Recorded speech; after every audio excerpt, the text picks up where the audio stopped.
মানুষ লিখেছেন নির্মলেন্দু গুণ। আমি হয়তো মানুষ নই, মানুষগুলো অন্য রকম। হাঁটতে পারে, বসতে পারে, এ ঘর থেকে ও ঘরে যাই। মানুষগুলো অন্য রকম, সাপে কাটলে দৌড়ে পালাই। আমি হয়তো মানুষ নই, সারাটি দিন দাঁড়িয়ে থাকি, গাছের মতো দাঁড়িয়ে থাকি। সাপে কাটলে টের পায় না, সিনেমা দেখে গান গায় না, অনেক দিন বরফ মাখা জল খায় না। কি করে তাও বেঁচে থাকছি, ছবি আঁকছি সকালবেলা দুপুরবেলা অবাক করে। সারাটা দিন বেঁচে আছি আমার মতো অবাক লাগে। আমি হয়তো মানুষ নই, মানুষ হলে জুতো থাকতো, বাড়ি থাকতো, ঘর থাকতো, রাত্রিবেলায় ঘরের মধ্যে নারী থাকতো, পেটের পটে আমার কালো শিশু আঁকতো।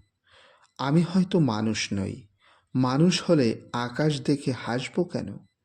মানুষগুলো অন্য রকম, হাত থাকবে, নাক থাকবে, তোমার মতো চোখ থাকবে, নিকেল মাখা কি সুন্দর চোখ থাকবে, ভালোবাসার কথা দিলেই কথা রাখবে। মানুষ হলে উরুর মধ্যে দাগ থাকতো, চোখের মধ্যে অভিমানের রাগ থাকতো, বাবা থাকতো, বোন থাকতো, ভালোবাসার লোক থাকতো, হঠাৎ করে মরে যাবার ভয় থাকতো।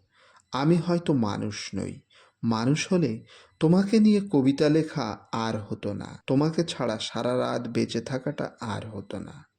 মানুষগুলো সাপে কাটলে দৌড়ে পালায়, অথচ আমি সাপ দেখলে এগিয়ে যাই, অবহেলায় মানুষ ভেবে জাপটে ধরি।